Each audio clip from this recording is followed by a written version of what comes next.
Alright, I think it's time for 5 swords. We're going to have a go at it. It's the epitome of American Kempo.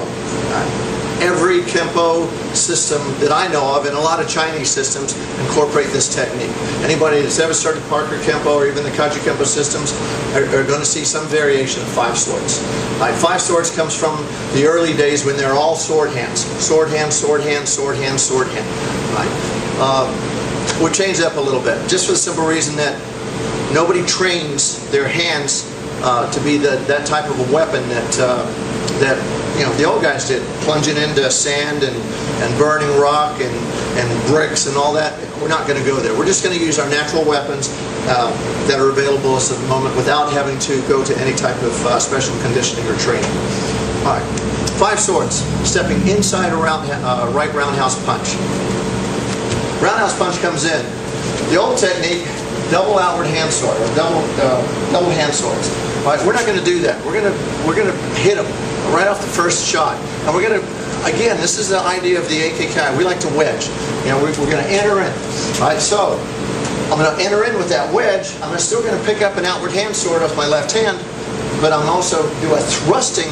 If I'm working from hands down or hands in a natural position or interview position, I'm still going to present. I'm going to thrust. So as I step in, if I can check out his leg, I'll check out his leg. I'm not going to focus on it though. Again, once you've been in enough fights out there, you realize that the street is a lot different than the laboratory.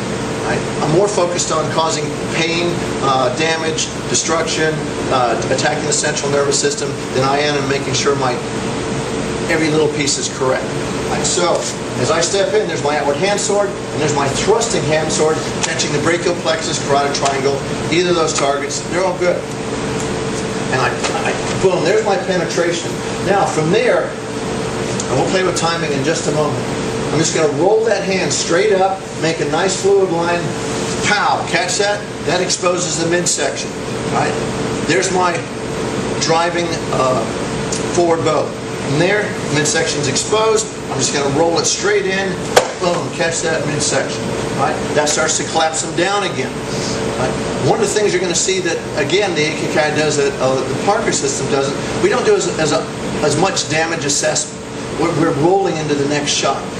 Because again, we're playing pool. So I've got this shot here, and as he comes down and I catch that, I'm going to bring his head right back up again and load that hand.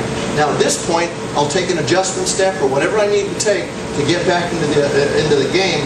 Now if you remember Swords of Fury, we're going to go into our #1 timing pattern. At this point, I'll step in, I'll catch that sword hand, I'll catch that palm heel, boom, and I'll catch that sword hand, and then from there, we cover out. We're done.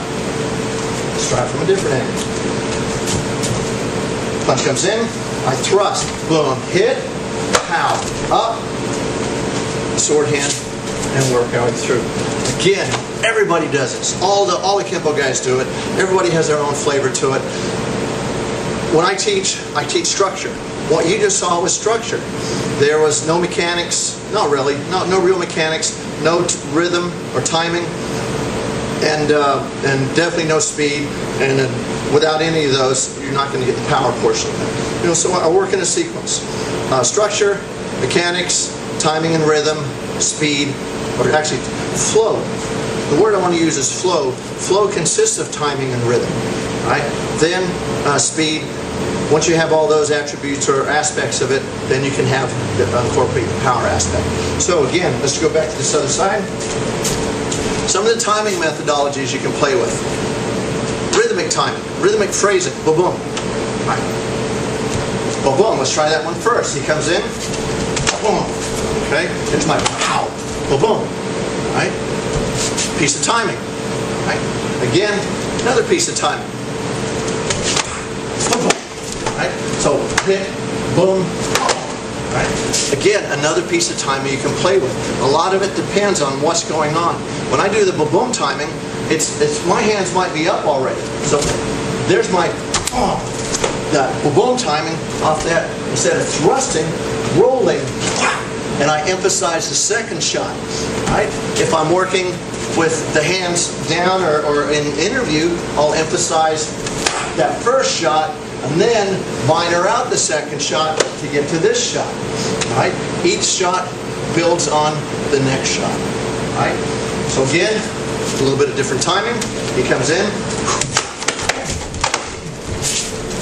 Okay? A little bit of timing that way. A little different. All right? Second piece of time. Let's try it from just a different angle here. Now the hands are up. All right? So from here, I get that. Okay? One more time. I'm going to roll off. I get that. All right? Catch that face. Odds are he's going to run away. I have a lot of issues with people that just stand there like statues, but hey, you got to learn the technique, you know, to its fruition. Again, one more time. He comes in, I get that hit, and if I have to chase him down, I will chase him down. Right? That's our flavor on Five Swords. Have fun.